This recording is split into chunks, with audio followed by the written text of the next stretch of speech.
Dear student, मैं दीपक वर्मा आप सभी लोगों का अपने YouTube channel Interactive Physics by Deepak Verma में स्वागत करता हूं। कैसे हैं आप लोग? आज मैं एक न्यूमेरिकल कराऊंगा जो कि बोर्ड लेवल के हिसाब से बहुत ज़्यादा इम्पोर्टेंट है। और कल लास्ट लेक्चर में हम लोगों ने बच्चों आप लोगों से लेंस का कॉम्बिनेशन पढ़ा था कि लेंस के कॉम्बिनेशन में किस तरह से फोकल लेंथ उसकी ऐड हो जाती है। तो आज उसी कॉम्बिनेशन को लेते हुए उसका एक न्यूमेरिकल है। न्यूमेरिकल बोल रहा है कि एक उत्तल लेंस है जिसकी फोकस दूरी 20 सेंटीमीटर है और अवतल लेंस उसकी फोकस दूरी 25 सेंटीमीटर है। लो भैया, जो उत्तल लेंस है आपके सामने, उत्तल लेंस की फोकस दूरी बोल रहा है, यानी मैंने F1 मान लूँ उत्तल लेंस की फोकस दूरी जो कि +20 सेंटीमीटर है, ठीक है। और बोल रहा है कि अवतल लेंस जिसकी फोकस दूरी 25 सेंटीमीटर है।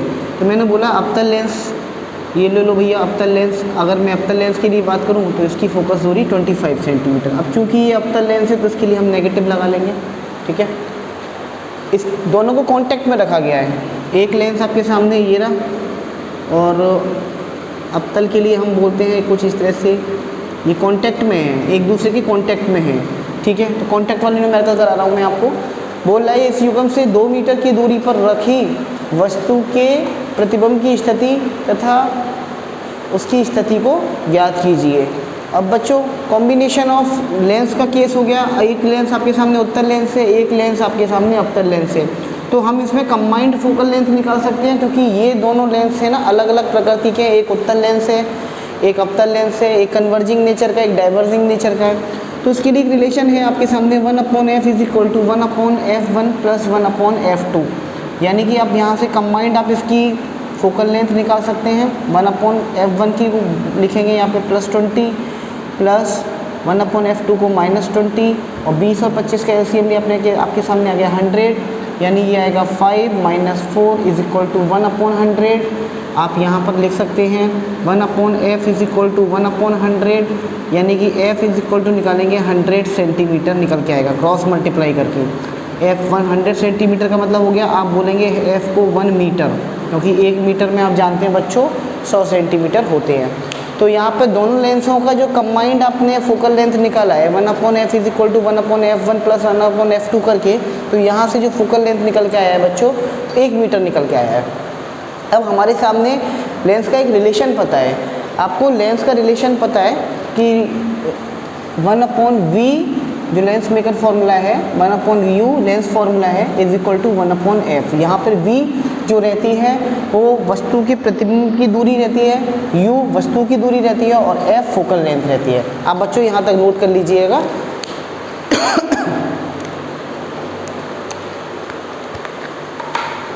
अब फॉर्मूले में आपको नोट हो गया, फॉर्मूले में आपको बस पुट करना है वैल्यू।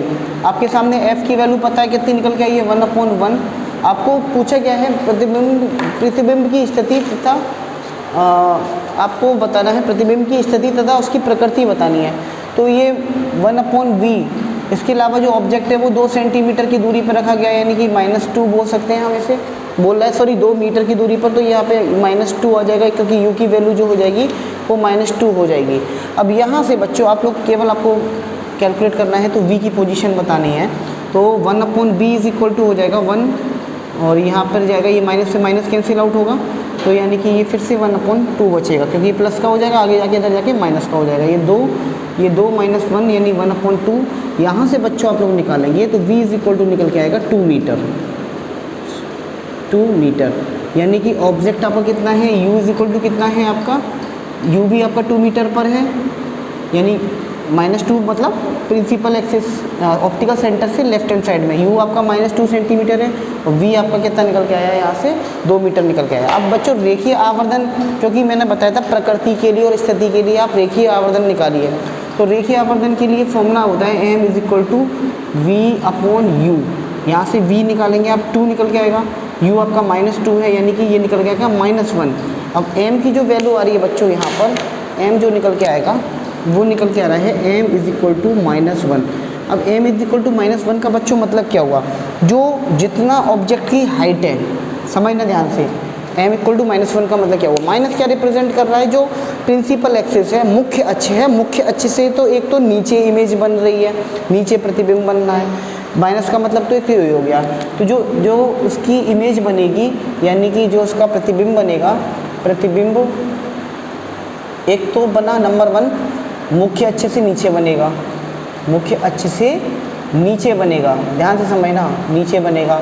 दूसरी चीज़ ये 1 का मतलब क्या हुआ, 1 का मतलब ये हुआ जितनी हाइट ऑब्जेक्ट की है उतनी ही हाइट इमेज की होगी, जितनी हाइट वस्तु की है उतनी ही छाया की इमेज बनेगी, यानी कि उतनी ही हाइट छाया की होगी। जैसे मैं खड़ा हूँ, मैं ऑब्जेक्ट हूँ, मेरे से लाइट रे इमिट हो रही है, तो क्या हुआ, मेरे ही बराबर की एक छाया बन जाएगी, ठीक है। और मुख्य अक्ष से नीचे, तो हमेशा याद रखना m इक्वल टू -1 का मतलब क्या हुआ कि एक तो प्रतिबिंब मुख्य अक्ष से नीचे बनना है और वस्तु के बराबर बनेगा, वस्तु के बराबर बनेगा। अब बच्चों यहाँ पर अगर 1 से कम होता, 1 से कम होता अगर मैग्नीफिकेशन, रेखीय आवर्धन, तो 1 से कम होने का मतलब क्या होता है, जो इमेज बनती ना वो बहुत छोटी बनती, कम बनती। वस्तु की हाइट मान लो 50 सेंटीमीटर है, तो हो सकता है जो उसकी इमेज की जो हाइट निकल के आती वो 30 सेंटीमीटर निकल के आती। अगर मैग्नीफिकेशन 1 से ऊपर है, 1 से ऊपर होने का मतलब ये है कि मैग्नीफिकेशन 1 से बड़ा है, तो जो इमेज की जो हाइट बनेगी वो वस्तु से काफ़ी बड़ी होगी।